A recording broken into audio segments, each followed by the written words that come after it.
I want you to watch this clip of Douglas Murray talking to Mosab Hassan Yousef, the son of a Hamas co-founder and leader. He grew up being fed a diet of hatred, poisonous anti-Semitism and Jew hatred. He managed to get himself out of it and heard the voice of conscience. But Douglas asks him, what's it going to take for the Western world to wake up to this problem?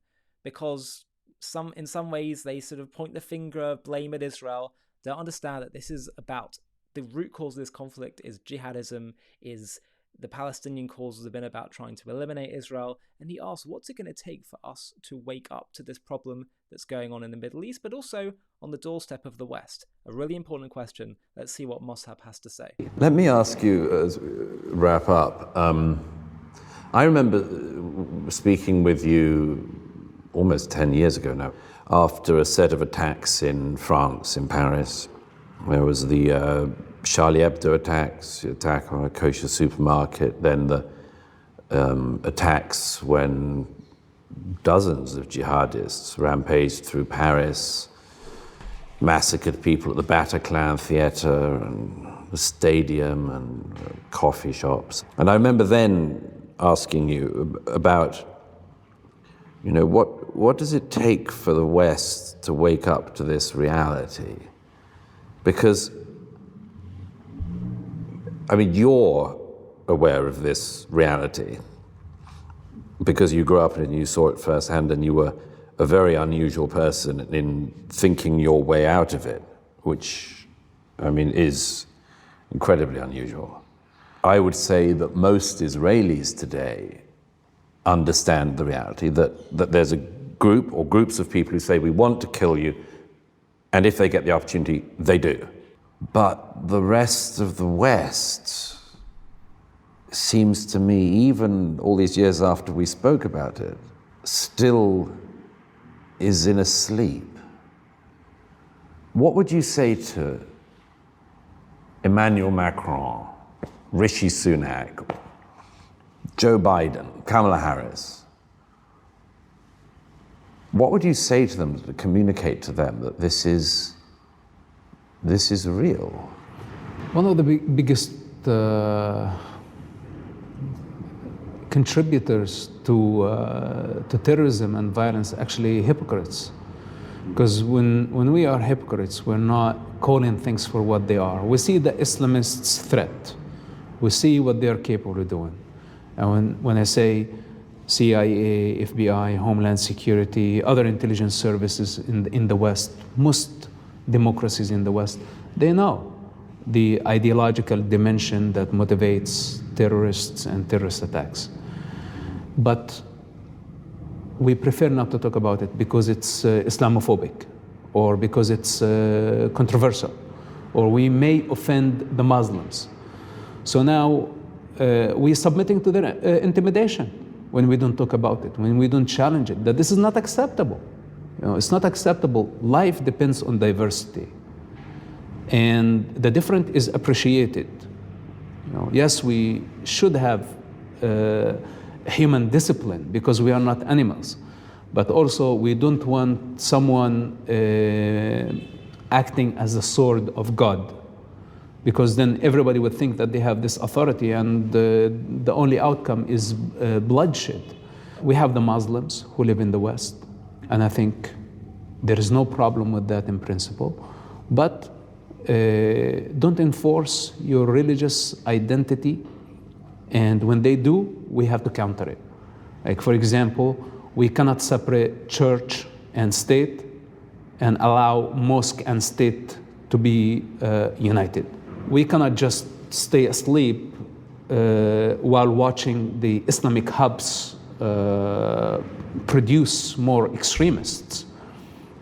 And today, we have so many Islamic fanatics who actually preach through social media, through YouTube, and they are based in London, they're based in Paris, and they don't only advocate for a peaceful Islam, actually they are just preaching very dangerous, radical ideologies, the Muslim Brotherhood ideologies that is anti-West, that is anti-civilization, that is representing the 7th century mentality as an alternative to the modern world. And they are protected by the freedom of speech. But there has to be a limit. Mosab is completely right. This is the point, that you have to deal with this through strength. It's the only language that they're going to understand. It's the same approach that Israel has to take to fighting the war against Hamas. That's the only language that they understand in the Middle East and in the world of radical Islamism. That's the only language. You have to be forceful. Otherwise, they'll just smell weakness and think, well, let's grab some more. Let's do some more. Let's encroach further on the Western way of life. This is so obvious, and some are waking up to this, but it's not happening fast enough. And what's concerning is, what else is it going to take for us to really wake up? I know that in Austria, they have banned marches that say "from the river to the sea." In fact, I want to read to you a report that I found on Reuters, because this is absolutely fascinating, and this is exactly what he's saying. Mosab is saying. Vienna police on Wednesday, this was I believe in October 2023, days after October 7th. Vienna police on Wednesday banned a pro-Palestinian protest due to coincide with a pro-Israel event after Saturday's attack by Hamas, citing the fact the phrase "from the river to the sea" was mentioned in invitations and characterizations and characterizing it as a call to violence. The head of the city's police force held a news conference at short notice, less than 3 hours before the protest was due to be held on the square next to the cathedral in the center of the city. Fundamentally, it is "from the river to the sea, Palestine will be free" slogan that has been adopted by Hamas, he said when asked to explain what he meant by codes that have been included in online invitations to the protest. And he said the police interpreted that in the current context as a clear call to violence, adding that it meant wiping Israel off the map. The demonstration obviously aims to create a climate in which the violent conflict in this region is brought onto the streets of Vienna. And this is exactly what needs to be done. This kind of clarity and strength. Meanwhile, in the UK, the police say, well, "from the river to the sea" means many different things to many different people. The same way that they say jihad can mean many different things to people. It can be about a spiritual internal battle. I highly doubt the people that are screaming on the streets calls for jihad are talking about the call for it. Everyone needs to have their deep own internal, beautiful, peaceful, inner spiritual battle. It's just delusional. And this is the point that Mosab is making. We need to see more of this. Stop burying our heads in the sand, stop being delusional, and deal with this properly. Like a teacher in the classroom that has a rowdy kid that needs to be disciplined. It's the only way sometimes that you can stop this. Thank you to the Free Press for this wonderful interview with Douglas and Mosab, two modern heroes who are speaking the truth. Please let us know your thoughts. Please comment. Please like the video. If you're able to, click join below this video to become a member of JTV, where you can get all special kind of perks, but also you'll be able to partner with us in growing this channel and spreading the truth.